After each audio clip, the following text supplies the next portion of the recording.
Baiklah, Assalamualaikum warahmatullahi wabarakatuh. Good day everyone. Saya Aula Fajrin Ramadhani Nasution dari Fakultas Ilmu Sosial, jurusan Geografi Universitas Negeri Padang. Nah, pada kali ini kita akan membahas mengenai tata cara mengolah data curah hujan dengan metode Polygon Tizen menggunakan aplikasi QGIS. Jadi data yang kita perlukan itu adalah pertama poin stasiun pengukuran curah hujan, yang kedua itu poligon wilayah penelitian. Nah, untuk sebelumnya kita membahas terkait dengan video sebelumnya kita membahas tata cara pendownloadan data curah hujan dari situs resmi BMKG, di mana saya sudah menghimpun semua data selama setahun Provinsi Sumatera Barat tahun 2020 lengkap dari Januari sampai dengan Desember, dan saya sudah menghitung rata-rata curah hujannya di setiap bulan. Dan untuk data yang digunakan itu adalah lebih ringkas lagi. Kita hanya menggunakan rata-rata semua dari data ini dalam satu tahun, di mana nanti datanya itu di-save dalam format CSV. Jadi ini datanya sudah saya siapkan. Yang akan digunakan itu lengkap dengan koordinat stasiun yang dipakai, longitude dan latitude-nya, dan data curah hujan selama rentang 1 tahun. Nah, jadi langsung saja kita mulai.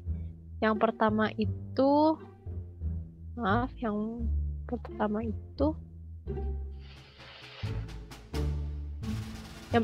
itu adalah kita menginput dulu data CSV itu menjadi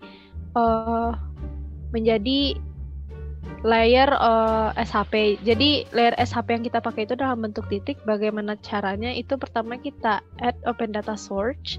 Jadi kita langsung saja klik open data source. Nah, di sini ada delimited text. Di delimited text ini pada file name kita masukkan data CSV yang kita pakai, yang hendak kita pakai di sini. Sebentar, saya lihat dulu. Data pengolahan rata-rata curah hujan Sumatera Barat tahun 2020, klik open saja langsung. Nah, setelah itu di X field-nya dan Y field-nya itu kita perhatikan apakah sudah sesuai atau belum. Jika sudah sesuai, bisa lanjut saja. Ini dipilih dan dipastikan saja. Dan jangan lupa untuk mengatur geometri CRS-nya. Di sini saya memakai WGS 84. Dan selanjutnya setelah semuanya selesai, bisa langsung kita klik langsung add, lalu ditunggu dulu. Nah, secara otomatis datanya sudah terlihat seperti yang tampak di layar ini. Dikarenakan kita juga membutuhkan poligon wilayah penelitian, di mana di sini contoh penelitiannya saya ambil di wilayah Sumatera Barat. Jadi kita langsung saja cari di panel browser, lalu carilah di mana folder letak data tersebut berada. Nah, jadi di sini saya menyimpannya sudah di dalam satu folder, data administrasi Sumatera Barat, Provinsi Sumatera Barat. Nah, setelah itu kita tarik saja, kita perluas pandangannya, kita langsung masuk ke proses pembuatan Polygon Tizen. Di sini ada itu pengaturan vektor. Nah, dari pengaturan vektor ini kita pilih Geometry Tools. Di Geometry Tools kita pilih Voronoi Polygons. Nah, di sini input layer yang kita gunakan adalah poin stasiun. Nah, rata-rata curah hujan tahun 2020 Sumatera Barat yang berisi poin stasiun yang dipakai. Dan lalu untuk buffer region-nya itu kita perkirakan sebanyak 1.700. Nah, ini nih maksudnya buffer region ini disesuaikan berdasarkan luasan wilayah yang kita pakai. Jadi untuk wilayah satu provinsi Sumatera Barat itu mencakup kisarannya 1.700 buffer region percent of extent, di mana ini sudah mencakupi semua wilayah Sumatera Barat. Nah, untuk penyimpanannya kita simpan dulu di temporary layer dan lalu kita klik run. Nah,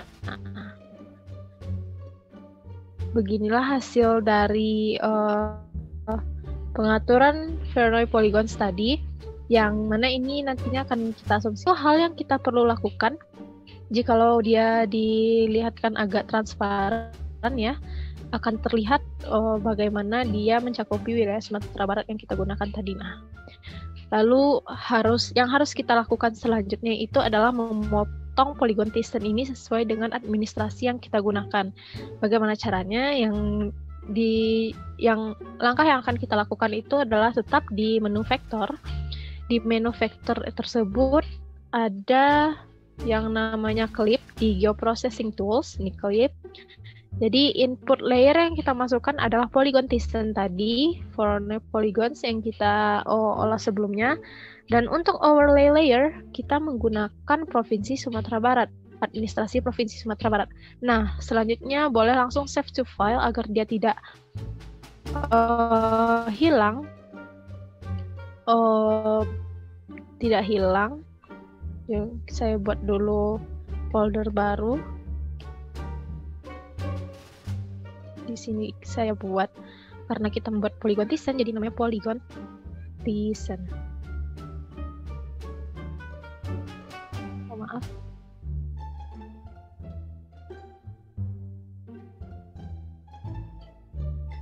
Lalu file name-nya langsung saja.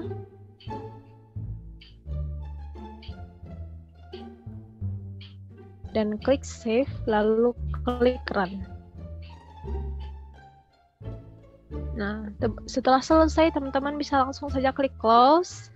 Dan Voronoi polygons sebelumnya yang belum dipotong boleh dihilangkan agar tidak mengganggu pandangannya, dan juga layer yang tidak diperlukan boleh dikurangi juga. Nah, berikut adalah hasil dari pengolahan polygon Thyssen. Dikarenakan ini hanya berbentuk satu warna, belum terklasifikasi, jadi kita perlu melakukan klasifikasi terlebih dahulu dengan mengklik kanan hasil polygon Thyssen tadi dan mengklik properties. Nah, di properties ini terdapat pengaturan single symbol, jadi kita melakukan categorize, dan di sini kita pilih fieldnya yang mana itu mengacu pada rata-rata setiap polygon. Rata-rata curah hujan setiap polygon. Nah, langsung kita klik classify. Untuk yang tidak perlu kita delete saja. Dan setelah itu klik apply. Jikalau rasanya sudah cocok, boleh klik OK. Di sini terlihat masih polos ya, belum ada label. Jadi untuk menambahkan label, yang pertama untuk curah hujan contohnya kita bisa klik properties, lalu di properties itu kita berikan di sini labels, no labels menjadi single labels, dan lalu untuk value-nya menyesuaikan data apa yang ingin kita tampilkan. Di sini saya ingin menunjukkan bentuk contohnya itu stasiun, nama stasiun, jadi value-nya saya klik stasiun lalu klik OK lagi. Nah, dia otomatis akan terlihat seperti ini, namanya akan keluar. Dan lalu untuk polygon Thyssen-nya di properties kita lakukan lagi labeling, di sini single labels. Untuk value-nya itu terkait dengan rata-rata, jadi langsung saja kita klik rata-rata dan klik OK. Nah, hasilnya akan terlihat seperti ini. Mungkin sekian hasil dari tata cara bagaimana mengolah polygon Thyssen untuk data curah hujan menggunakan aplikasi QGIS.